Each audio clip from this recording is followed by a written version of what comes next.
25 December 2025 অন্যান্য দিনের মতোই একটি দিন, কিন্তু দিনটিকে ঘিরে বাংলাদেশের মানুষের মনে দেখা দিয়েছে উৎসাহ, আগ্রহ আর উচ্ছ্বাস। 2008 সালের সেপ্টেম্বরে লন্ডনে নির্বাচনে যেতে হয় বিএনপির ভারপ্রাপ্ত চেয়ারম্যান তারেক রহমানকে, যার স্বদেশ প্রত্যাবর্তন ঘিরে এত আয়োজন।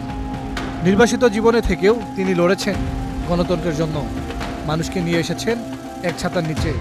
2008 সাল থেকে 2025 17 বছর বলতে একটু সময় লাগলেও সময়টা আসলে দীর্ঘ।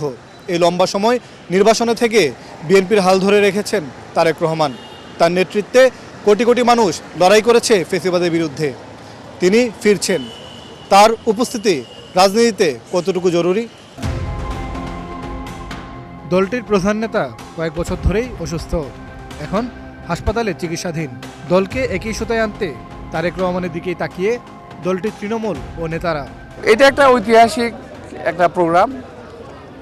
আমাদের অ্যাক্টিং চেয়ারম্যান তারেক রহমানের প্রত্যাবর্তনটা একটা ঐতিহাসিক দিবসের মাধ্যমে পালিত করবে দেশের জনগণ। বাংলাদেশের সাধারণ মানুষের জন্য, বাংলাদেশের রাজনীতির জন্য, বাংলাদেশের স্থিতিশীলতার জন্য, বাংলাদেশের গণতান্ত্রিক উত্তরণের জন্য তারেক রহমানের বাংলাদেশে আগমন অত্যন্ত ঘটনাবহুল এবং এটি খুবই জরুরি ছিল বাংলাদেশের জন্য। যাদের ফ্রন্টলাইন লড়াইয়ে জুলাই অভ্যুত্থান হয়েছে তাদের দল এনসিপির এক নেতা বলছিলেন, রাজনীতিতে কিরকম ভূমিকা রাখতে পারেন তারেক রহমান। বর্তমান রাজনীতিতে বৃহৎ রাজনৈতিক দল হিসেবে বিএনপির প্রধানের রাজনীতির মাঠে ফেরা, নির্বাচনের মাঠে ফেরা, এটি বাংলাদেশের গণতন্ত্রের জন্য খুবই জরুরি। জুলাই অভ্যুত্থানের 1.5 বছর পরও মাঝে মাঝেই বিশৃঙ্খল হয়ে যায় দেশ। অভ্যুত্থানপন্থী দলগুলোর মধ্যেও ঐক্য নেই তেমন। কেউ কেউ আবার উগ্রবাদীদের উত্থানও দেখছেন। রাজনীতিটাও এখন আর আগের মতো নেই। রাজনীতি বিজ্ঞানের এই শিক্ষকেরও চোখ এখন তারেক রহমানের ফেরার দিকেই। তিনি বলছেন, কঠিন পরীক্ষা দিতে হবে বিএনপির ভারপ্রাপ্ত চেয়ারম্যানকে। উনি তো জাতীয় নেতাদের মধ্যে একজন। জনগণের কাছে গ্রহণযোগ্য নেতা হতে হলে তাকে অবশ্যই জনগণের জন্য অনেক কিছু করে দেখাতে হবে। তো তাকে হি হ্যাজ টু পারফর্ম। দেশ অনেকগুলো ক্রাইসিসের মধ্য দিয়ে যাচ্ছে।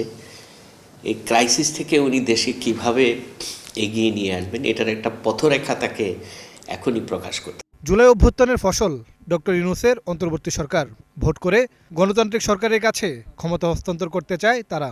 এই যাত্রায় সফল হতে তারাও তাকিয়ে তারেক রহমানের দিকে। এই যে বাংলাদেশে তার যে ফিরে আসাটা, এটা বাংলাদেশের পলিটিক্যাল অঙ্গনে খুবই ইতিবাচক ভূমিকা রাখবে। তারেক রহমানের রিটার্নটা আরও আমাদেরকে ইলেকশনমুখী করবে সবাইকে। এত চ্যালেঞ্জ আর প্রত্যাশার প্রতিদান দিতে কেমন করবেন তারেক রহমান, সেদিকে তাকিয়ে সবাই। মোহন ইসলাম, ৭১, ঢাকা।